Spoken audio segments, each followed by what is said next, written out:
Coogs House. The Houston Cougars have a path to victory, and we need to lay it out. No, I promise, they really have one.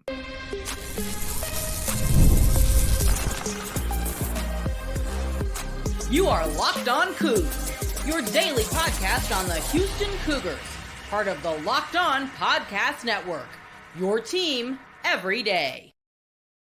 Welcome to Locked On Cougs, daily podcast all about your Houston Cougars. I'm your host, Houston-born teacher and coach Parker Ainsworth, and whether you're a Houston fan or just a hater who came to step by, thank you for making Locked On Cougs your first listen of the day. Appreciate making us your first listen each and every day. If you want to join the conversation but don't know what to say, tell us in the comments down below. Well, I think we said this the other day, but we're still arguing about it around here. Do you consider an Oreo one cookie or two? Today's show is brought to you by FanDuel, America's #1 sports book. More on that fun later. We got a packed show for you. There's a lot at stake with Houston and TCU on Friday night. I want to talk about that as well.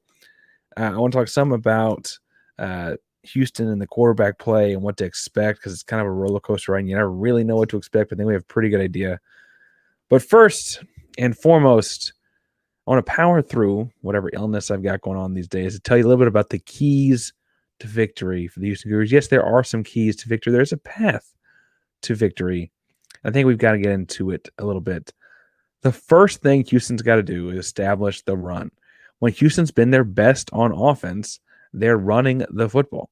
Whether it's running back Rashawn Sanford, Stacey Sneed, Parker Jenkins, or even either one of the quarterbacks that they've played running the football, the running game, when Houston has been successful, is key. It keeps the defense off the field, keeps the offense moving forward.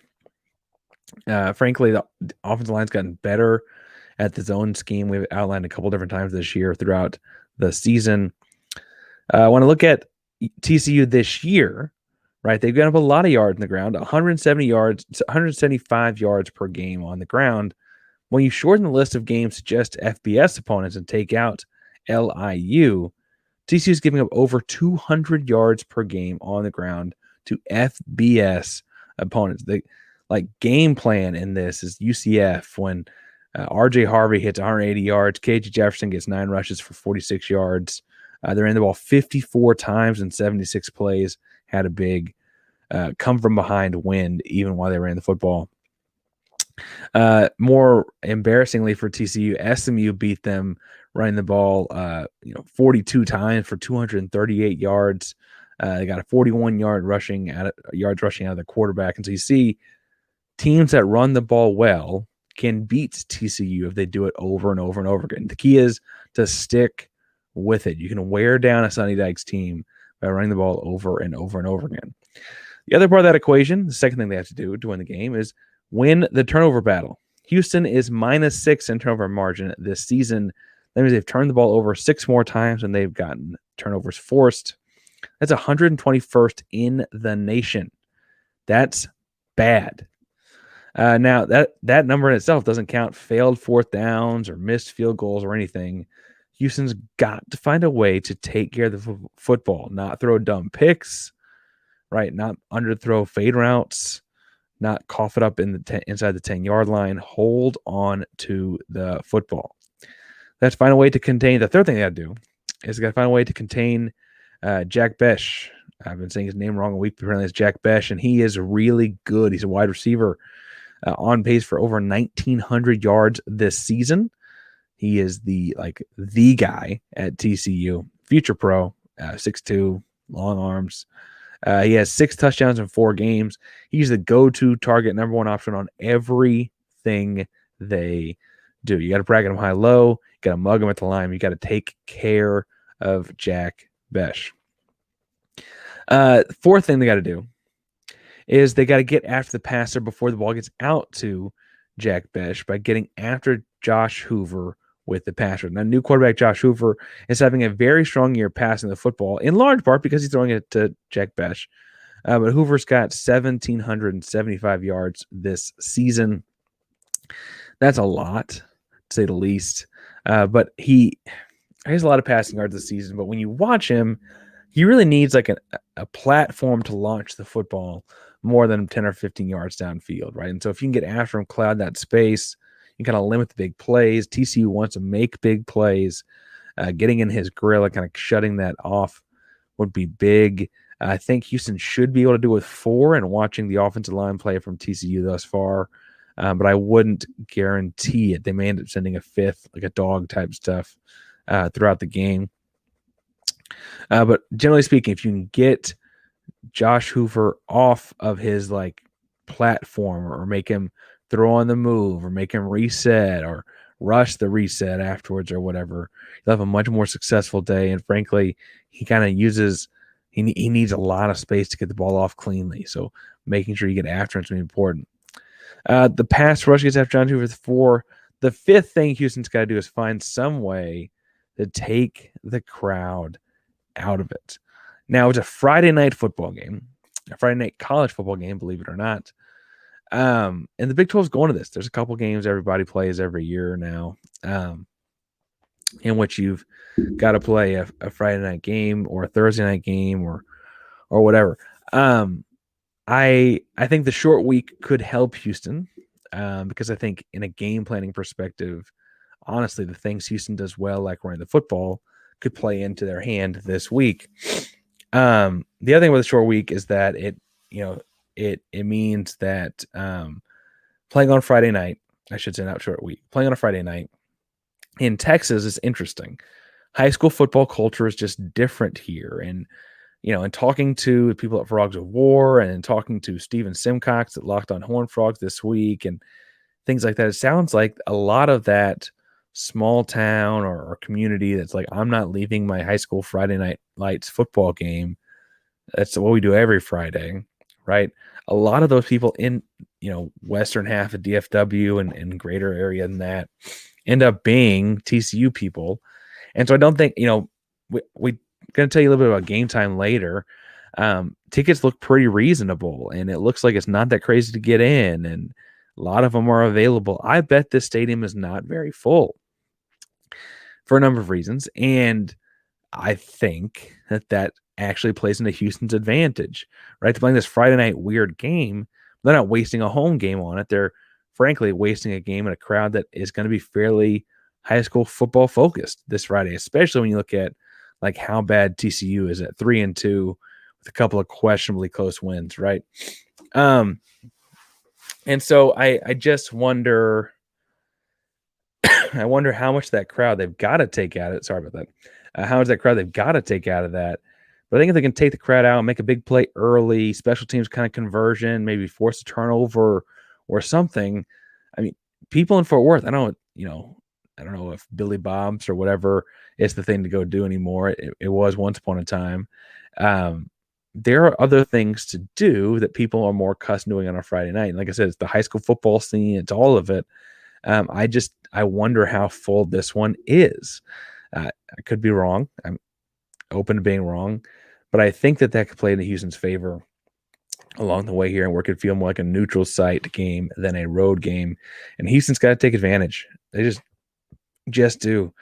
I want to talk some about the quarterback play, what to expect this weekend, and kind of where I'm torn in a second. But first, we mentioned today's show is brought to you by FanDuel, America's #1 sportsbook. So when you get 100 in like the middle of a game, an NFL game, you can like check out the stats all on FanDuel. You can see live play-by-play, so much more, all in the same place that you place your bets. Get started with $200 in bonus bets guaranteed when you place your first $5 bet at FanDuel.com.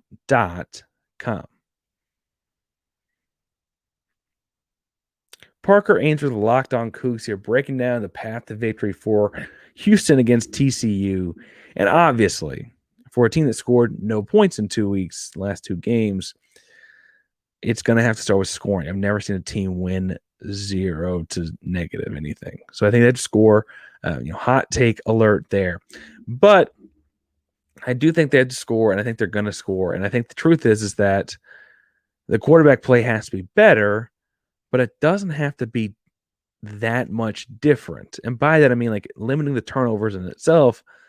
Like if they played as well as they did against Iowa State and didn't turn the ball over, actually Houston would move the ball pretty well against this TCU team, right?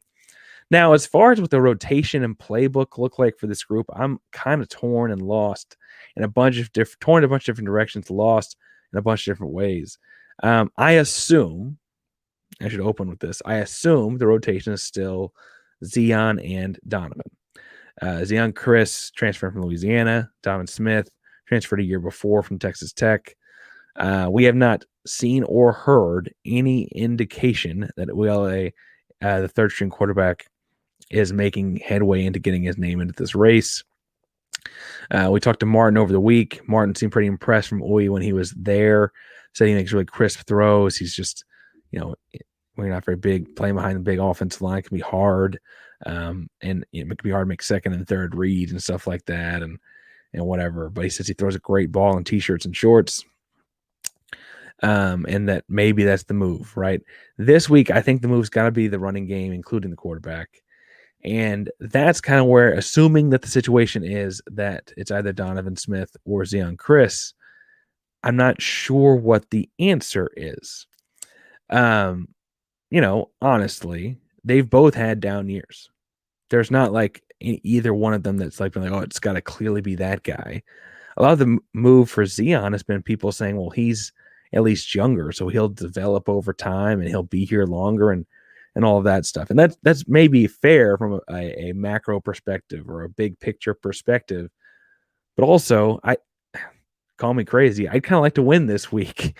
And if that's not the decision to be made, then that's not the decision to be made. The thing that's worth noticing, and I've stressed before, Zeon Chris only throws about half the time to this point in the season that he's been asked to drop back and pass.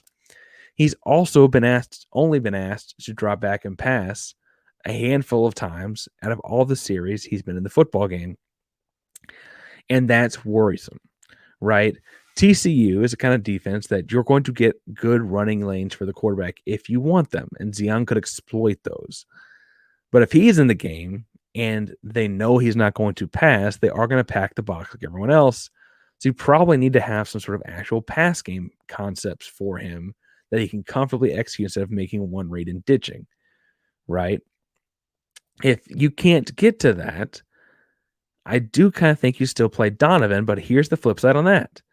Donovan came to Houston as an electric runner. He had a great career, early career as a two-way dual threat quarterback at Texas Tech. But he gets to Houston, and frankly, he kind of stops running anywhere near as often, certainly. And it's not because he's any less effective. He just doesn't do it as often. And I don't know if he's trying to prove his arm strength or his arm talent or what the case may be. There are times where I'm like, hey, once you're past the second read, get out of that pocket, man. And there are times I'm saying, why don't we call the quarterback power more? He's a giant. And there are times I'm saying, why doesn't he keep the zone read? Because he's got a lead blocker and there's space out there.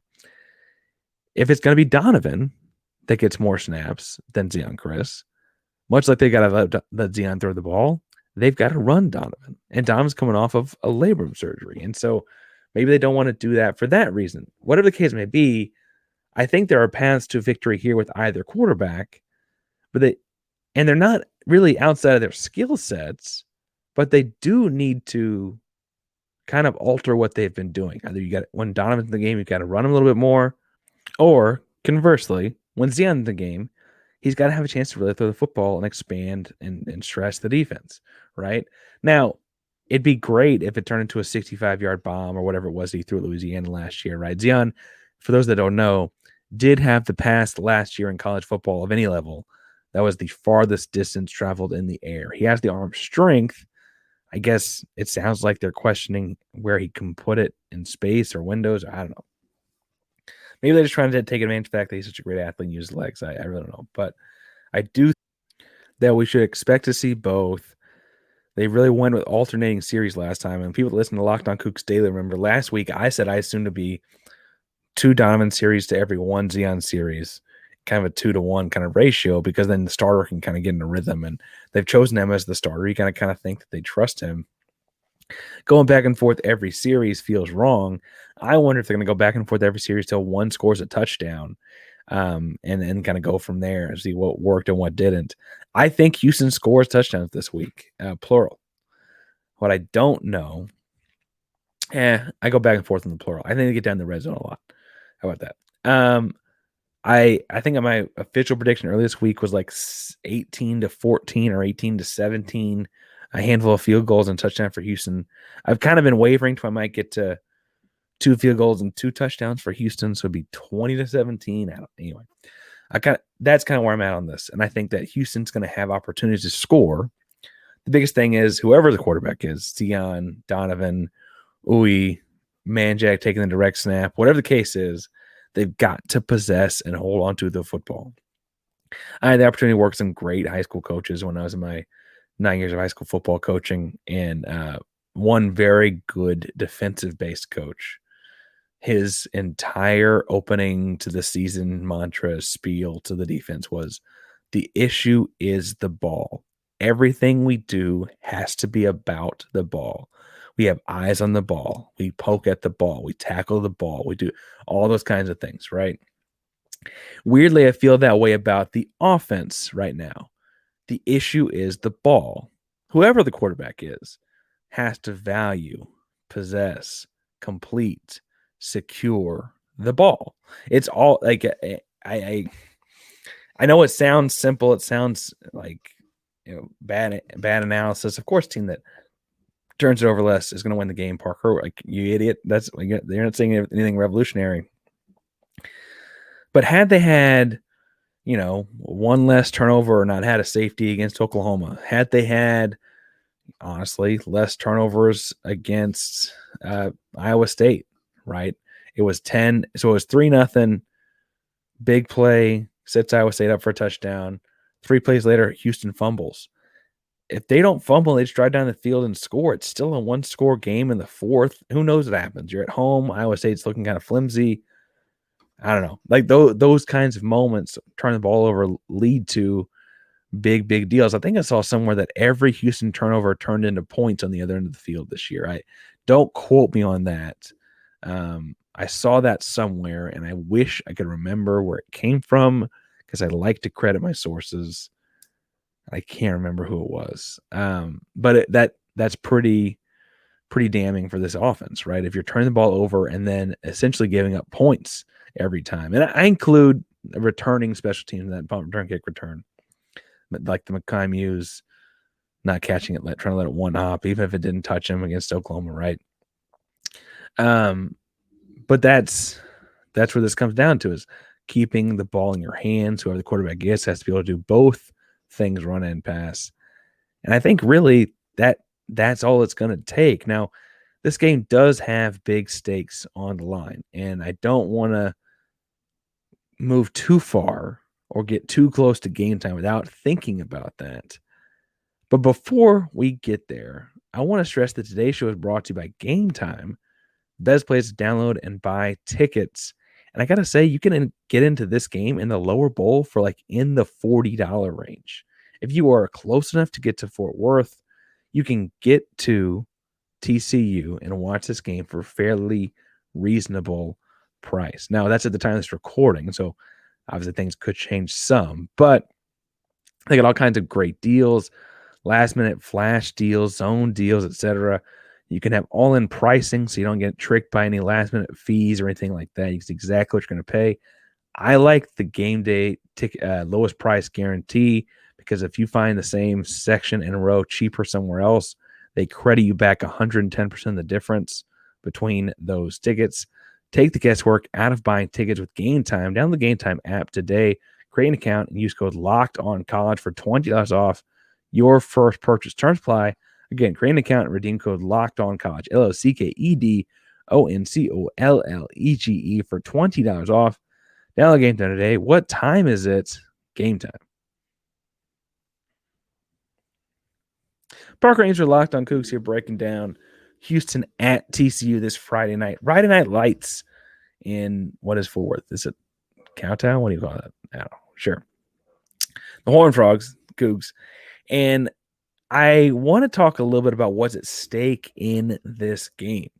I think that, as a third game of Big 12 play and second year in the Big 12, Willie Fritz's first year, and there's like a lot of, just kind of rolling on past what's really happening here. But truthfully, well, Sonny Dykes is the head coach, and he officially has no ties to University of Houston, although he had ties to Holgorsen from their days at Tech and then the air raids and so on, right?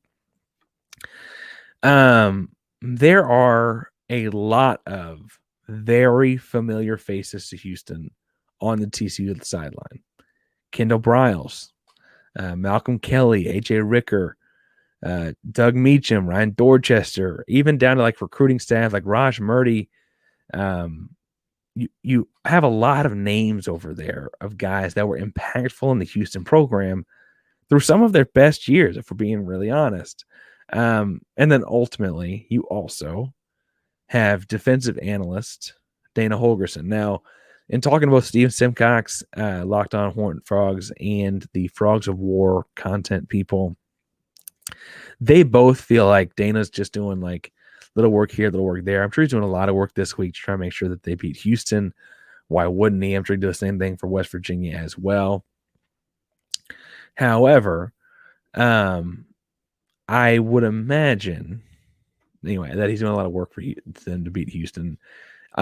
His role at this point is that he, as defensive analyst, is their new defense coordinator, Anthony Avalos, and he's been taking a lot of notes on opposing offenses as an offensive guy and then handing them to Avalos. That's kind of been his role. He's like a scouting of other teams' offense kind of guy. I would imagine that this week his role is probably elevated. He can probably also talk a lot of personnel, even if it wasn't necessarily guys that he got to come to Houston.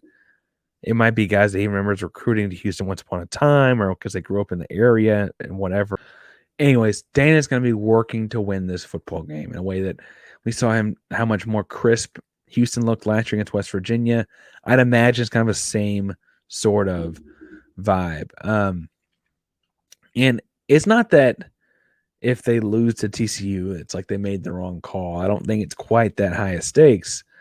But you did fire this guy a year ago. And frankly, a lot of people are pretty critical of him for the last half of his tenure, if not more, at Houston. And ultimately, right, it's not just Dana. It's Briles, Kelly, Meacham, Dorchester, like all those guys, right? You're kind of validating where your program is versus where it was when they came through. Whether that's fair or unfair, that's how it's going to get discussed. And you got to kind of at least show the effort and say, like, we're rebuilding, we're coming for you or whatever, right? The other aspect of this, and this is maybe a little bit harder to hear, is that you don't have a ton of winnable games or like a ton of like games. I think the path to victory is easy and doesn't need something to just go right on, right?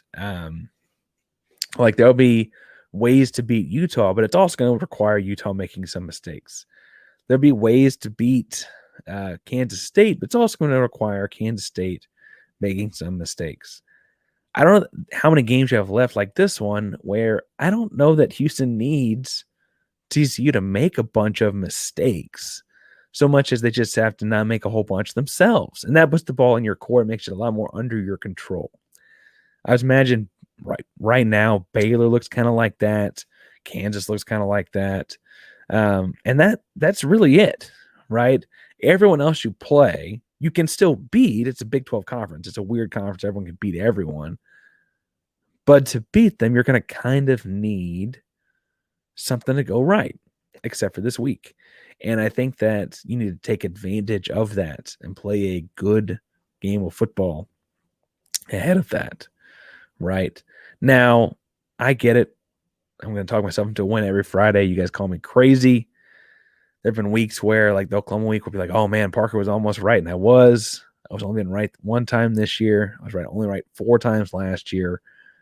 But I really do think that there is a path to victory. And that's the coach in me, I guess. That there's a way to win every week. And I think this week's is pretty simple. It can require some good quarterback play. And you got to remember that you got to beat a handful of other guys on the other sideline. And anyway, I'm excited about it. I'm a game time decision if I can get there or not in person. If you cannot tell by how awful my voice has sounded all week, or the occasional pause to cough, or the occasional sniffle, I've been a little bit under the weather, to say the least. We'll see how we're going on Friday. Anyway, either way, it'll be sometime Friday night. There'll be a post-game show as well. So it'll be either right after because I'm at home. That's probably better for y'all anyway. It might be a little bit later after if I'm there in person. Whichever the case may be, make sure you subscribe, hit the bell so you know we're live. Locked On Coogs is a proud member of the Locked On Podcast Network. Actually, before we get too far, my most fun 30-minute episode every week is the Big 12 Squad. Check out, it's on this channel. It's also on Locked On Big 12. It's just those of us that can make it's almost like a happy hour kind of thing. It's just scheduled once a week. It's like, hey, if you can come by, come by. And the Big 12 shows all stop by and shoot the breeze and have a bunch of fun. And it's a little bit, it's more like PG than this show is, maybe even PG-13 daring. But it's a lot of fun. So go check that out for me. I don't care which channel you check it out on. Go check it out for me. Locked On Cougars is primarily Locked On Podcast. Now is your team every day. Go Cougs.